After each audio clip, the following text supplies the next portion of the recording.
I already talked about this article a while ago. Now, if you remember, as I saw it, I think I was one of the first people to actually talk about this topic after seeing it on Global Research and doing my due diligence and researching the links and everything else in it. This was on right here, March 6th. I have this video in the show notes so you can watch it because, as he says in the article, it's very important that you read the first article before going into his next one. And likewise, it's very important that you watch this video before watching this one, or rather, in regard to this topic. And just specifically the part about the fact that the new evidence shows that it started in the U.S., not in China.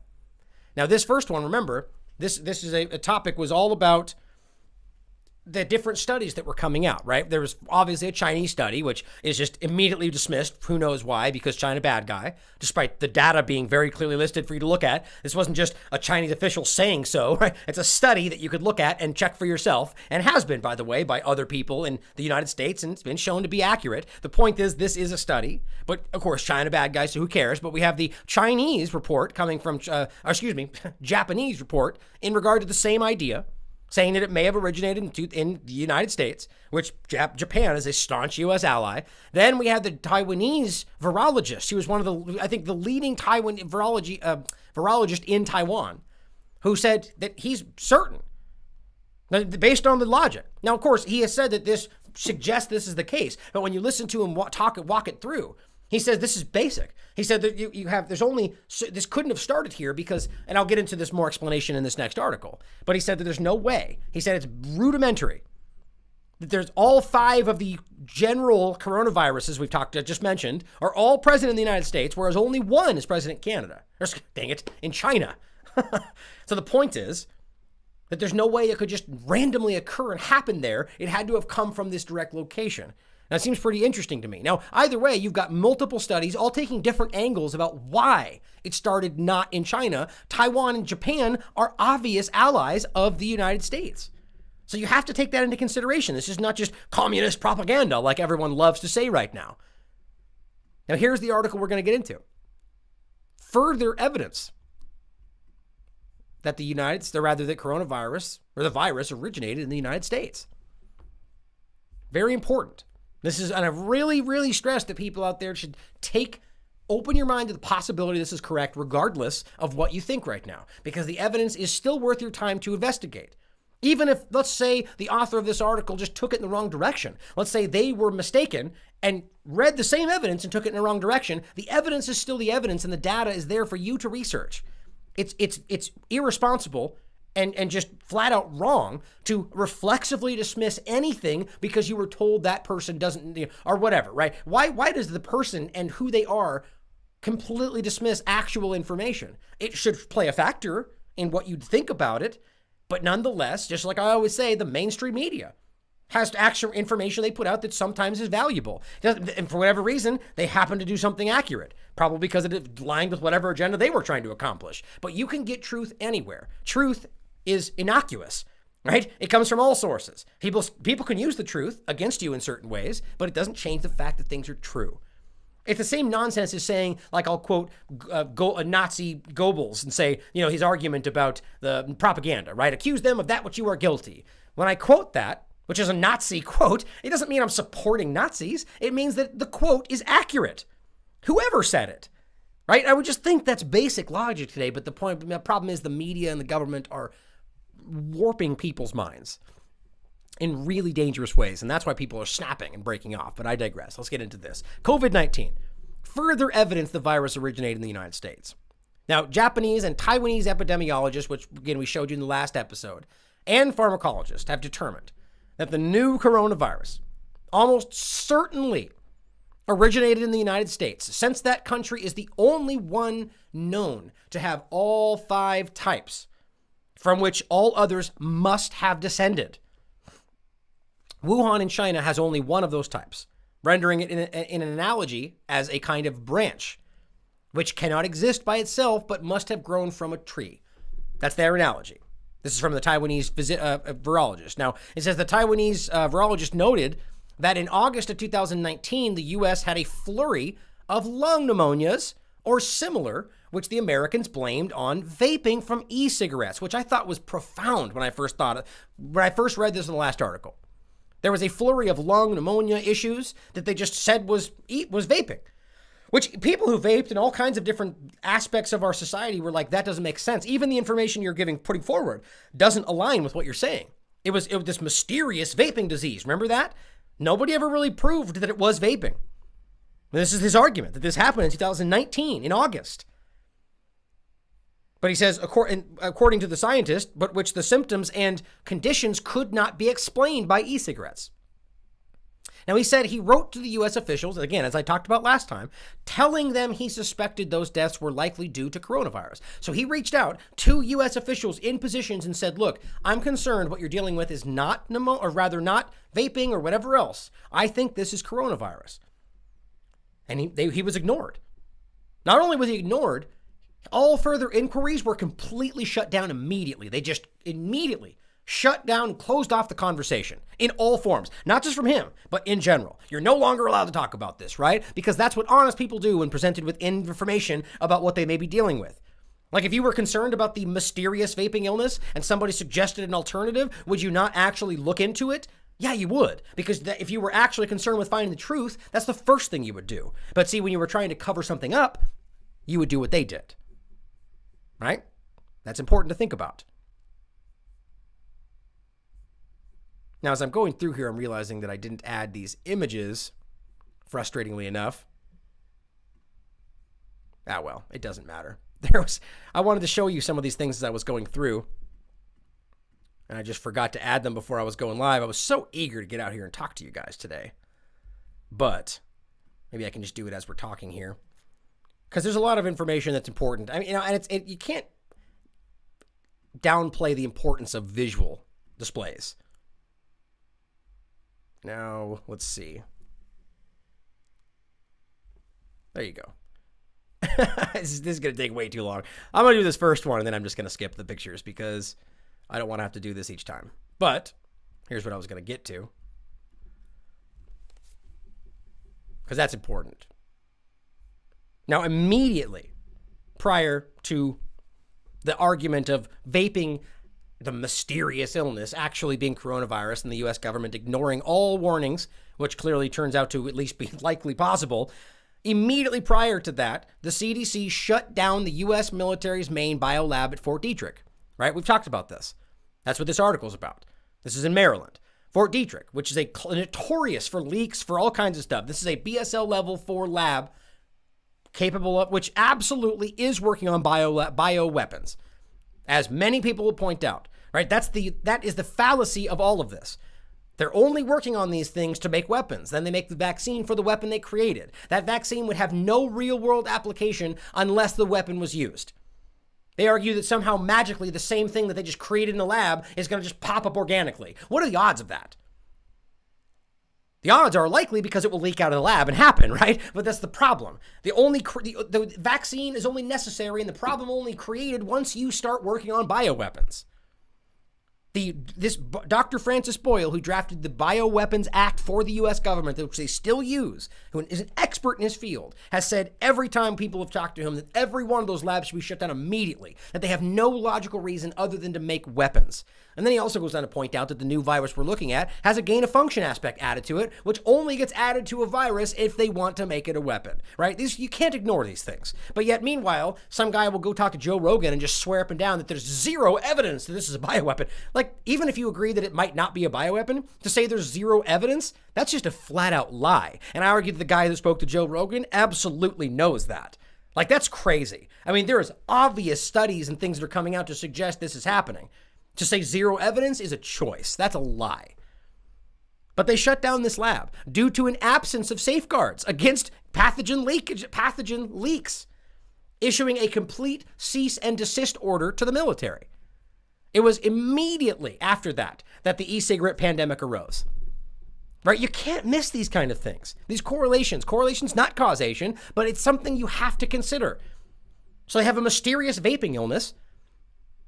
And then right before that, or rather say it the other way. So the CDC shuts down Fort Detrick because of a possible leak. And then right afterward, you have this mysterious illness that affects your lungs. And the same thing we're talking about today, that they never actually were able to show was actually vaping. And they just put it to bed. Interesting how that works. Now, there were also these, and so this is something people have been asking about. Again, all this stuff is in the show notes. It will be when I'm done for you guys to look at, so you can look into these. There were also Japanese citizens infected all the way in September of 2019. Now, why isn't that being discussed? Right? This is easy to look up. Now, this is in Hawaii. Now, people who had never even been to China. These infections occurred on U.S. soil long before the outbreak in Wuhan, but only shortly after the locking down of Fort Detrick. What do you know about that? Isn't that interesting? So they shut it down. All of a sudden, there's a vaping illness, which they can't explain, or rather just an illness they make into vaping. And in September, people in Hawaii who had never been to China suddenly come down with the coronavirus we're dealing with now. I mean, how is that not discussed? I find that to be pretty crazy, if you ask me.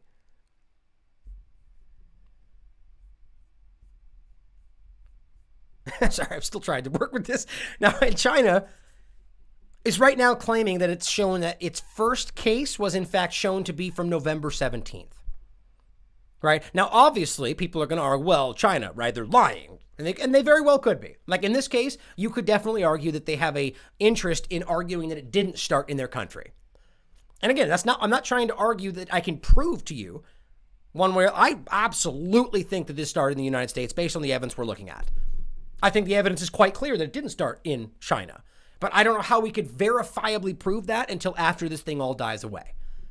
Right? So it's up for you, as always. It's up for you to decide what you think based on the data. I definitely think we're looking at exactly what I'm talking about.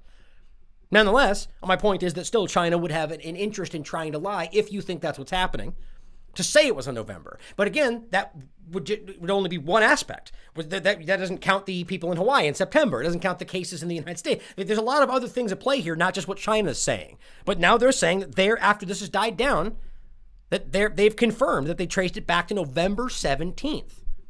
That's pretty interesting, if you ask me.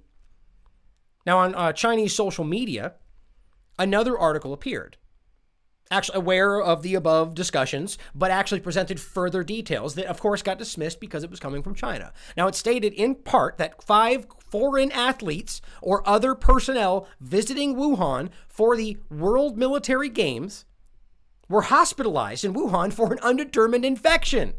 I couldn't believe when I saw this. This adds to the story. Now, interestingly enough, I'm already seeing people right now, in a weird way, sidestep this discussion of the Wuhan games. I'm actually seeing people now say they're arguing now that I'm sorry. Did you guys see that last article? I thought you did. Oh, that's why. Okay, yeah, you saw that, the China one. But they're trying to argue that, well, somebody reached out to me and said, are you sure about the military personnel in China? I heard that's being disputed. It's like, okay, well, it's very easy to look up. The military games happen it's very easy, right? It's 100% verifiable for anybody out there questioning that right now. It's weird how obviously you can see these agendas pushing in, trying to cultivate the narrative. The World Military Games, I mean, Spiro did a whole video on it. You can see the whole presentation.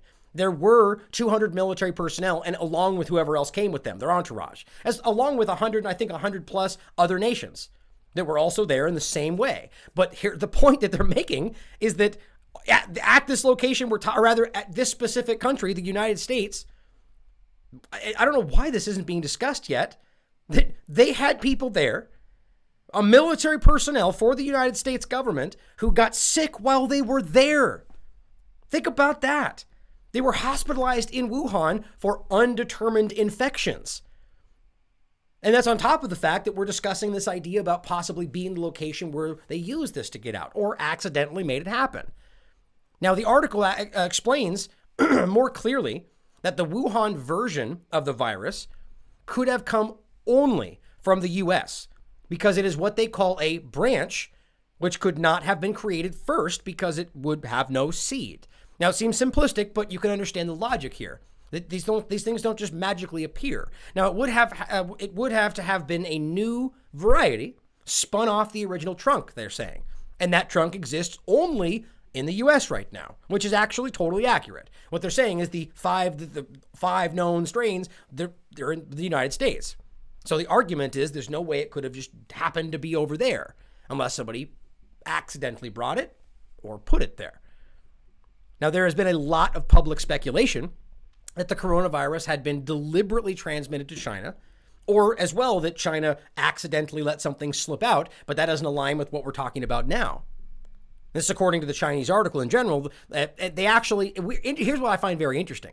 They actually discuss a much less sinister narrative here, which I find very interesting, that they are essentially giving the U.S. an out, but still at the same time blaming that they were possibly behind why this all happened to begin with. Now, they're saying basically if some members of the U.S. team at the World Military Games, this was from the 18th to 27th of October, if they had become infected by the virus that we were just talking about, right, the hypothetical virus, if they had been infected by the virus from an accidental outbreak at Fort Detrick that then got passed off as some kind of vaping illness, and they had no idea about it, right? So if they had been infected by that, it's possible that with a long initial incubation period, that their symptoms might have been minor, and that those individuals could have easily toured the city of Wuhan during their stay, infecting potentially thousands of local residents in various locations, many of whom would later travel to the seafood market, from which the virus would likely spread as wildfire, as it did. Now, you have to argue that that is a very plausible explanation, more plausible than most every other thing we're talking about here. But you could also argue that that was something that would have been intentionally executed, even at the expense of U.S. military personnel. You know that they are willing to sacrifice their own people to accomplish their goals. It's been shown time and time again throughout history.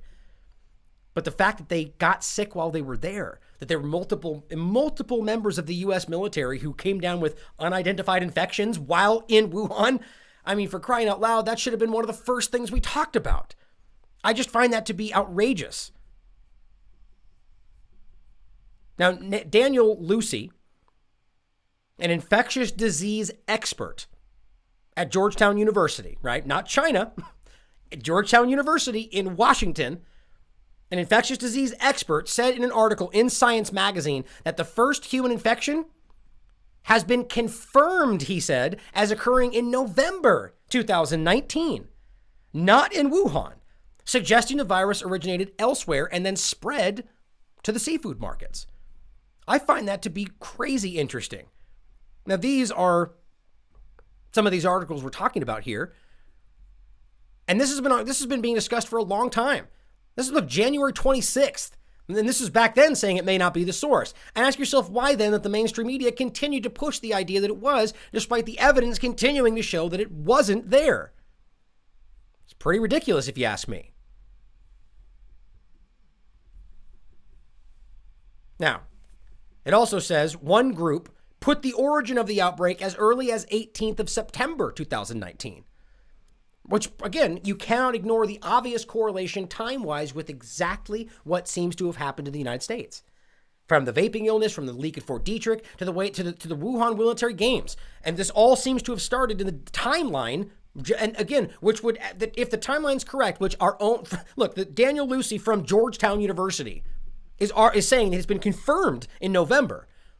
So how then can it be possible that it started in the date they said it did in Wuhan, if he's confirming a case in the U.S. in November? Right? I mean, that seems pretty damn basic to me. But of course, no doubt people will call me a Chinese propagandist for daring to consider a study from Daniel Lucy, an infectious disease expert at Georgetown University in Washington, right? Crazy. Now, descriptions of the earliest cases from numerous locations, many staunch U.S. U.S. government allies, mind you, that's important to understand, shows pretty clearly that the outbreak began outside of China. And that's something we have to consider, that this stuff is, and this is from the Lancet, which I'm not saying you should blindly trust, of course, because I've seen the Lancet put out some interesting things that are, to say the least. But nonetheless, this is the establishment mainstream entity here, and something which means at the very least they were aware of this kind of stuff. Now, the article states that referenced the Lancet, the first article from Daniel Lucy. He says, as confirmed cases of a novel virus surge around the world with worrisome speed, all eyes have so far focused on the seafood market in Wuhan, China, as the origin of the outbreak, but a description of the first clinical cases published in the Lancet on Friday challenges that hypothesis. This is on January 24th.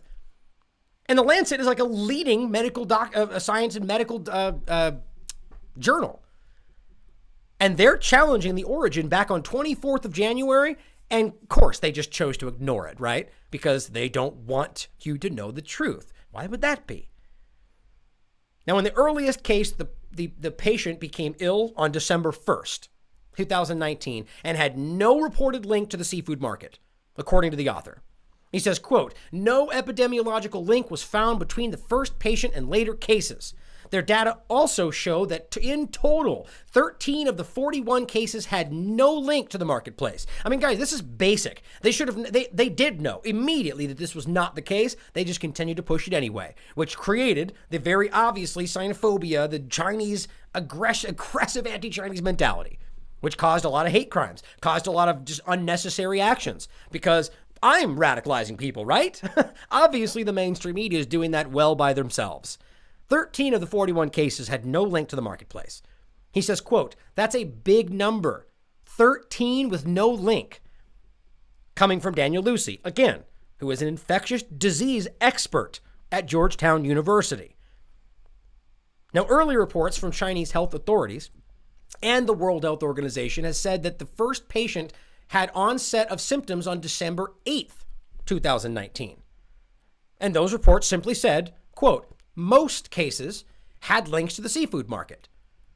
That was on January 1st, right? So even the very first point from the World Health Organization acknowledging that most cases had a link to the market, most is not all. And that should be very obvious. But this, of course, was taken and run with by all of these trained and accredited journalists in the mainstream media that were force-fed every day. Because we know how good they are at their jobs. Of course, their job is lying to you, so clearly they are good at it. But most cases is not definitive. Nonetheless, they sure as hell ran with it just the same. In other words, they either lied or simply omitted relevant information to sell China bad guy. As always, right? This is what they do. This shouldn't be a secret. I mean, I think this is very obvious based on everything we're talking about today. Now, Daniel Lucy again, says, quote, if the new data are accurate, the first human infections must have occurred in November 2019. Now, I'll always give the caveat that because anything could be inaccurate, right? That is an honest person. Because if you continue to look at, you read, and what he's saying is he believes this. He believes based on this is 100% true. But of course, he's saying that with the, contingent on if this is accurate, as I believe it is, the first human infections must have occurred in November 2019, if not earlier. Because there is an incubation time between infection and symptoms surfacing. If so, the virus possibly spread silently between people in Wuhan and perhaps elsewhere before the cluster of cases from the city's now infamous Hunan seafood wholesale market was discovered in late December. He says, quote, the virus came into that marketplace before it came out of that marketplace. So at the very least, he's definitively showing that it did not start in that market. And he also believes clearly that it started outside of China. He says, quote, China must have realized the epidemic did not originate in that Wuhan, Hunan seafood market, which maybe they did. And maybe that's why they're now saying openly that the U.S. government is responsible, that the U.S. government is behind a bioweapon attack, right? That's what they're saying. I mean, understand at this point now, we're looking at, oh, look, oops.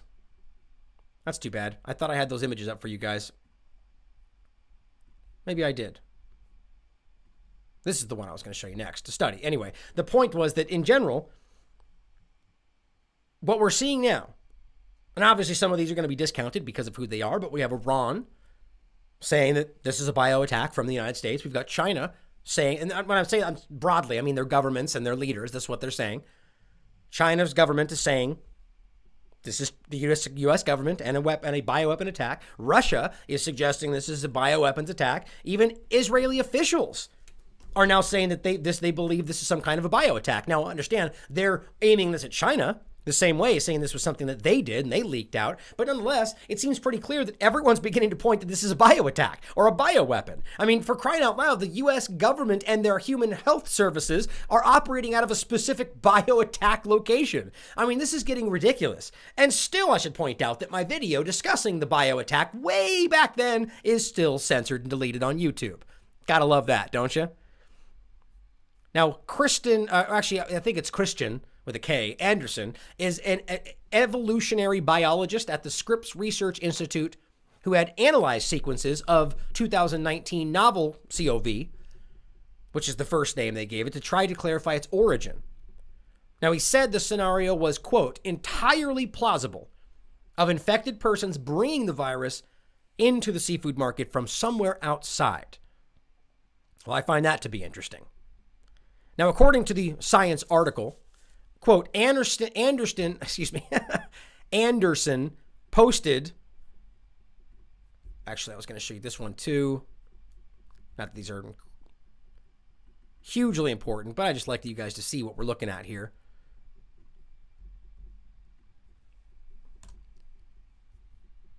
So this is the same, and this is actually the gentleman we're talking about here. If you can see, there we go. Okay. So according to the Science article, Anderson posted his analysis of 27 available genomes of 2019 novel CoV on January 25th on a virology research website that you're looking at. Now, it suggests they had a, quote, most recent common ancestor, meaning a common source, as early as October 1st. Interesting. Now, it was interesting that Daniel Lucy, also noted that MERS, right, another coronavirus, another one that we know, as far as I can tell, based on the evidence, was something that was manipulated, altered. Dr. Boyle himself says that's a bioweapon released on purpose. Now, Dr. Lucy noted that MERS was originally believed to have come from a patient in Saudi Arabia in June of 2012, right? Again, 2012, election year, just like all the rest of them. But that was the claim from the U.S. government. That's what they still say to this day. This originated in a patient in Saudi Arabia. But later and more thorough studies traced it back to an earlier hospital outbreak of unexplained pneumonia in Jordan in April of that year. Think about that. So the point is they proved this. It didn't start in Saudi Arabia. It probably didn't even start in Jordan. That's where they traced it back, at least definitively showing that the origin they had was wrong. Now, Daniel Lucy said that from stored samples from people who died in Jordan, medical authorities confirmed that they had been infected with the MERS virus. Right? Now, this would provide the impetus for caution among the public in accepting the official standard narrative that the Western media are always so eager to provide, as they did with SARS and MERS and Zika and just about every other one we could point to, all of which official narratives were later proven to have been entirely wrong. I can't stop stressing that point, including especially with SARS and MERS, the numbers were fake. It ended up being something like 80 cases, and that's incredible. Right? We discussed the idea of Cheryl Atkinson proving that they just stopped counting cases in one case. Right? I mean, this is unreal. That we can see how obviously they've either gotten it wrong or lied about exactly situations like this, and yet people are taking at face value the argument that it started there. Why? Because most cases, the World Health Organization said, came from there. And the rest is history, right? See how easy that happens? And they're digging in because there has to be China bad guy. And especially, I argue, because they probably know where it came from.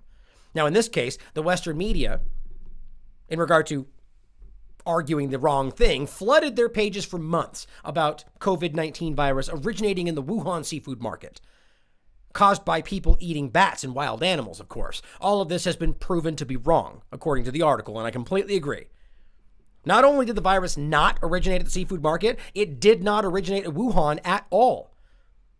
As the article points out, it has now been proven that it did not originate in China, but was brought to China from another country. Part of the proof of the assertion is that the genome varieties of the virus in Iran and Italy have been sequenced and declared to have no part of the variety that infected China, and must, by definition, have originated somewhere else. Now, please let that sink in. That is a huge thing to say. The reality of exactly the same concept, right? The genome, we talked about this in Italy and Iran being tied closely in their genome, and the fact that they've now proven that what they're dealing with in Italy and Iran, that after they have sequenced and they've declared that they have no part of the variety that infected China. So they're not the same thing, exactly like I've been saying. Now, it would seem the only possibility for origination in the United States is because only that this country has the tree trunk of all the varieties. They're at the analogy they're putting out, right? They're claiming that there's no way it could have come from anywhere else. And it may therefore be true that the original source of the COVID-19 virus was the U.S. military biowarfare lab at Fort Detrick, right? That's just a logical discussion about tying in with the leak they did have and the mysterious illness, right? I mean, these are all things that I hope you will discuss and come to your own conclusions about and look further into. Not just take my word for any of this stuff or the word of the author or the word of global research. And that's the whole frustrating part about this is we'll continue to discuss these things and stress skepticism and even give you alternative theories, including like I did about the Iraqi and the hats. I very clearly argued that could have been a deploy by Iraq. I don't think so. I'll always give you my opinion. But the point is I always give you alternative theories to think about for yourself. And yet nonetheless, people still come out and go, oh, usually because they just read the title and they don't do their due diligence while claiming that we're the ones not doing our due diligence. Think how funny that is. And they freak out about it. Same with this. I can promise you we'll get comments through the roof about people calling this Chinese propaganda or un-American, despite the fact that we're literally doing our due diligence right now. And I'm asking you to think for yourself. I think it's very obvious what we're staring at here, and hard to ignore all of this. I mean, it would not be a surprise, given that the CDC completely shut down Fort Detrick, but also because, as the author related in an earlier article, between 2005 and 2012, the U.S. had experienced, get this, the U.S. had experienced 1,059 events. 1,059 events where, this is just unreal, where pathogens had been either stolen or escaped from American biolabs during the prior 10 years. An average of one every 3 days. Between 2005 and 2012, the U.S. had experienced 1,059 events where pathogens, like what we're dealing with, potentially, had been either stolen or escaped from their biolabs. 1,059 times. But sure, it's just not possible that it could have been exactly that. Only so much can be ignored, guys. It just gets a little ridiculous to the level to where we got to start realizing that there's more going on here than we're being told. I think that should be readily apparent based on everything we're staring in the face right now.